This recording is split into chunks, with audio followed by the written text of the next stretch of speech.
everybody. Welcome. A warm welcome on behalf of the organization, which is the Fundació Catalunya La Pedrera and the Iconic Houses Network.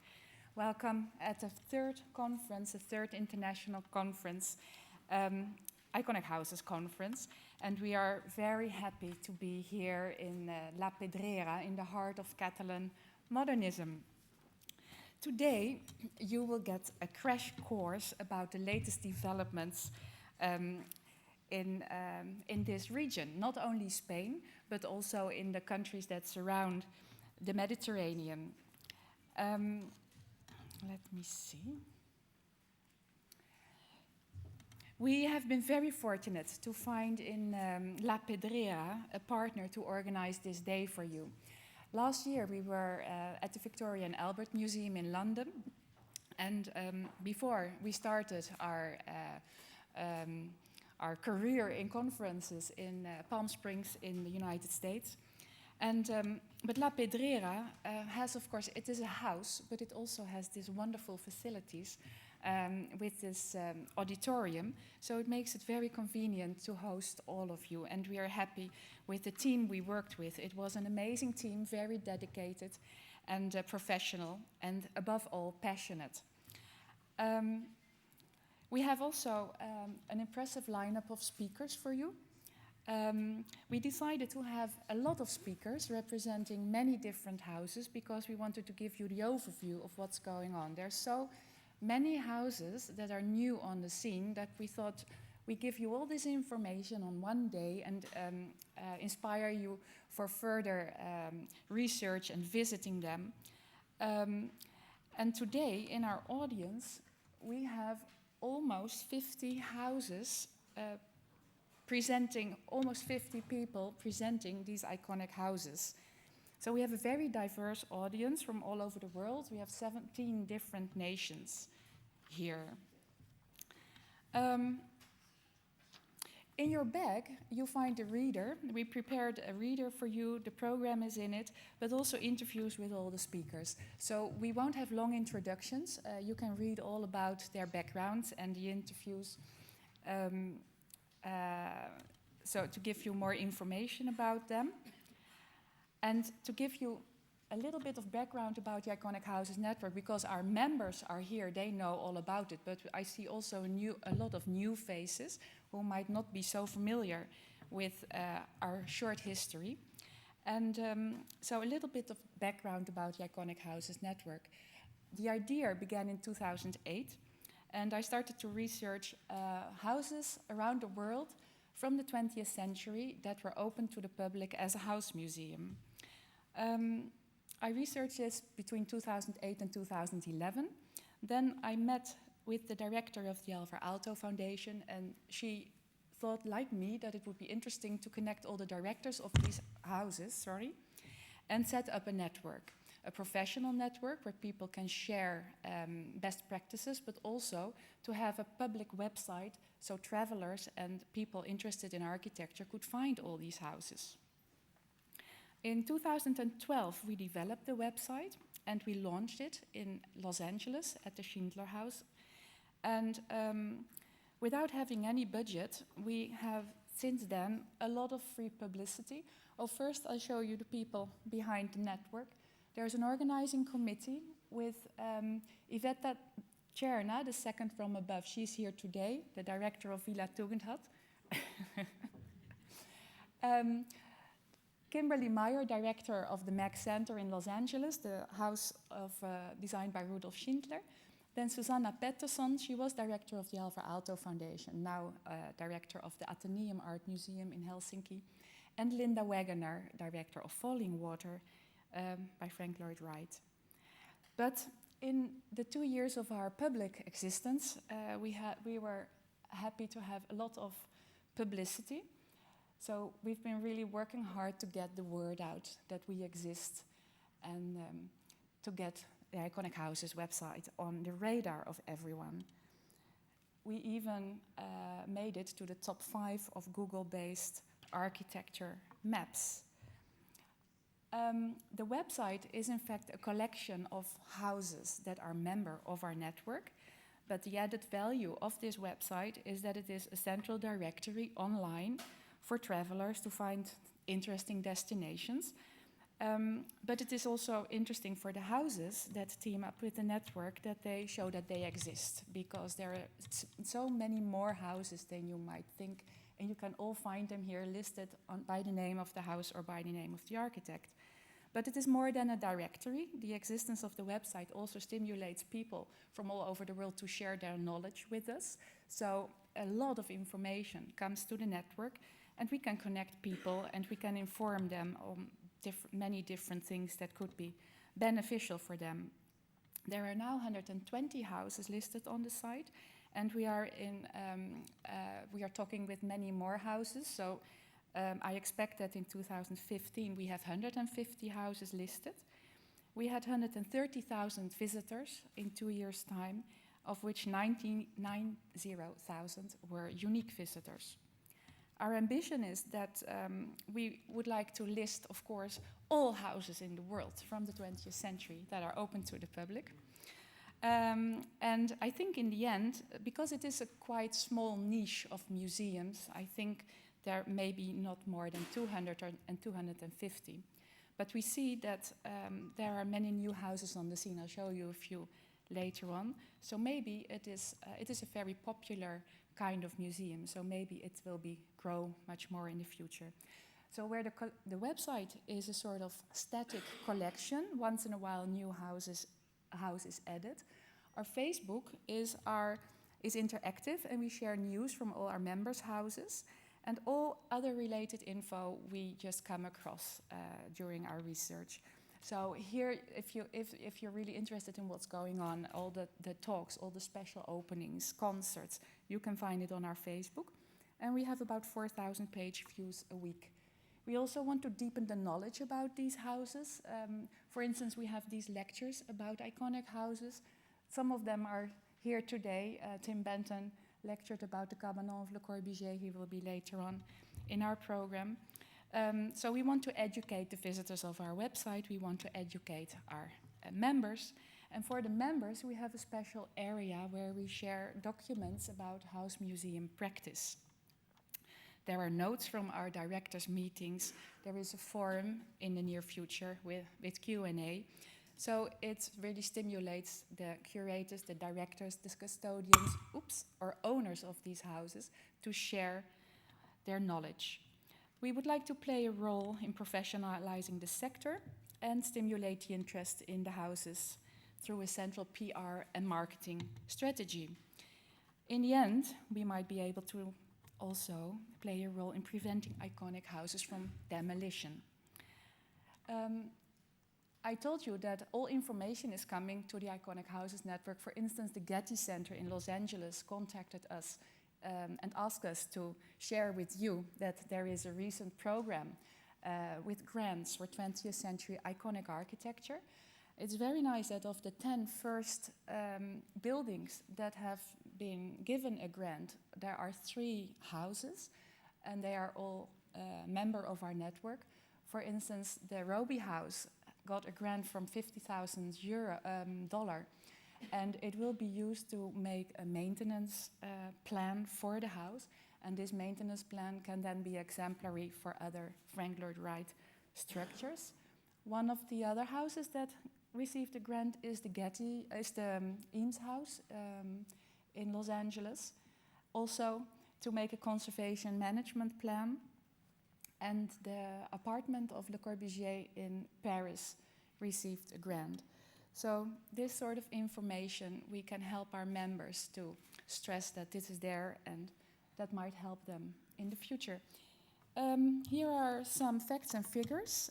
The growth of 20th century house museums, based on a study from 2010, we see that it started in the 50s. And the earliest 20th century house museums were the houses by Frank Lloyd Wright. Immediately after Frank Lloyd Wright died, his both houses, Taliesin and Taliesin West, became a museum. And soon after that, Falling Water, when the Kaufman family died, it was donated to the Pennsylvania Conservation Agency, and Falling Water became a museum. But what is really obvious is that in the 90s you see a growth of house museums.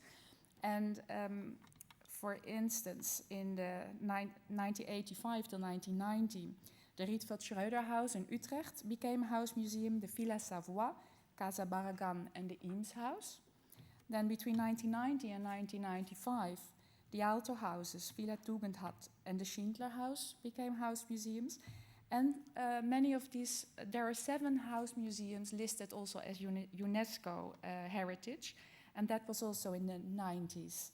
So there was a growing interest in this kind of domestic heritage.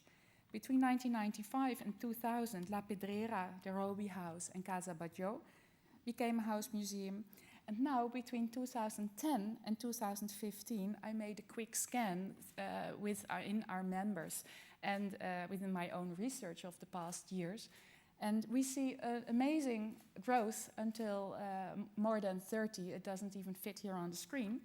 And despite of the economic crisis in big parts of Europe, you see a trend of private initiatives, people that care so much about this heritage and open up to the public. And so I'm happy to see that. The distribution of these house museums, you can see here, they're listed by country. Then you see a list of museums that were made in an inventory in 2010. And then the iconic houses on the map today. And you see at the bottom here, there are 44 houses in the USA, where all the other countries not even have 5 houses. So in the United States, they're a very young country, and in Europe we have a lot of medieval architecture, we have chateaus, so there's much more history to compete with. And you see now today we have 30 of these American houses on the map, but you see also that we have 13 in Spain and 13 in France, 12 in the Netherlands, and 8 in Germany. And so, but most of them are in the United States. Here you see that what we just saw in North America met the most, then Europe, and then only very, very few in the other continents. Now, how come? It's not because our research is not good enough, but in China there is no capitalism. So without capitalism, without any money, there are no private clients who wants to show off with interesting architecture. In Japan, there are many earthquakes, so when there's an earthquake, the soil is much more worth than the structure that is built on it, so they just replace it by something else.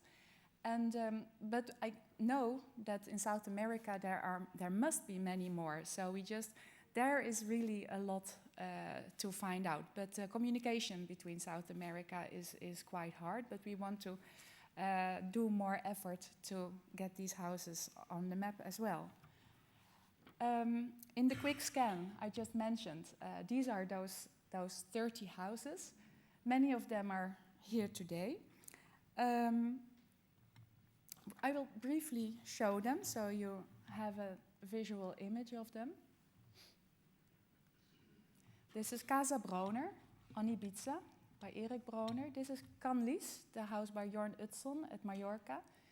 Casa Block here in Barcelona. Haus Schminke in Leubau by Hans Scharoen. De Dageraad, a housing complex in the Netherlands. The house of Jean Prouvé in Nancy. Sunnylands and Gardens in Rancho Mirage, California. The house of Bruno Taut's Siedlung in Berlin. This is social housing in the Netherlands. Casa del Puente, Amancio Williams. Chamberlain House Polancar in Brussels. A house in Groet, the Netherlands, by Merkelbach and Karstens. The Jurkovic House in Brno. Paul Rudolph's own house in New York. Torre Belles Guard here in Barcelona. Adolf Loos apartment and gallery. And Bofarul, Casa Bofarul, Casa Amatier, Casa Leo Morera. The Bach House in Chicago by Frank Lloyd Wright. Harg House by Le Corbusier in Pessac. Isaac Gallery in London, the Oscar Hansen House in Poland, Casa Amatier here in Paseo de Gracia, Eileen Gray's house, the Melnikov House, next year open to the public, the Pearlwood House at Fire Island, New York, Villa Cavrois in Croix, by Rob Mallet-Stéphane, the Dyed House by Arthur Erickson in Canada, Maison van Doesburg in Meudon, and Casa Vicens by Gaudi here in Barcelona. This leads me to the theme of today. We are going to give you a crash course about the houses around the Mediterranean. You know now a little bit about our background. For all of us, we will have lots of time today to gather during the lunch and during the coffee and the tea break. But we are curious to know how many in the audience, I'm going to ask you 3 questions. If people who are involved professionally with running an iconic house, can they raise their hands so we have an impression how many of you are on a daily basis working with an iconic house? Okay, and how many of you here in the audience are architect, restoration architect, and involved in that way? And then how many of you are not involved in no way whatsoever and are here just because you love domestic architecture? Okay, almost as many as architects.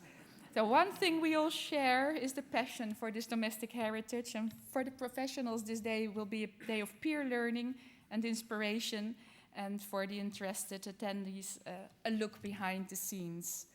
From March onwards, we have prepared this program for you. We formed a standing committee of local experts, and the standing committee consists of Jordi Falgas, who will also be your moderator of the day, the director of Casa Mazzo in Girona, Susanna Landrove, director of Docomomo Iberico. She will be the moderator in the afternoon debate.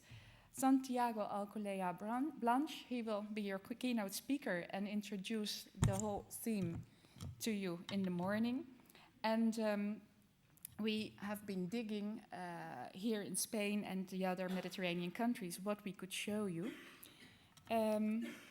The result is a program that gives you an overview of the status quo of the variety of 13 houses in Spain, France, and Italy. And I'll show them briefly here to you in chronological order. La Pedrera, Amatier, Leo Morera, Batlló, Casa Mazzo, Eileen Gray, the Harg House, Villa Girasole near Verona in Italy, Casa Block and La Ricarda, Casa Broner, Canlis, and this will be the last speaker of today, Oscar Tusquets. This house, Villa Victoria, is not open to the public, but it is a very enigmatic design, and Oscar Tusquets is a very important Spanish architect, and we are very happy that he is going to unveil a little bit about this house. I cannot wait to hear all the stories, so let's start the day, and let me give the floor to Marga Visa, the cultural director of La Pedrera. Please, Marga, the floor is yours.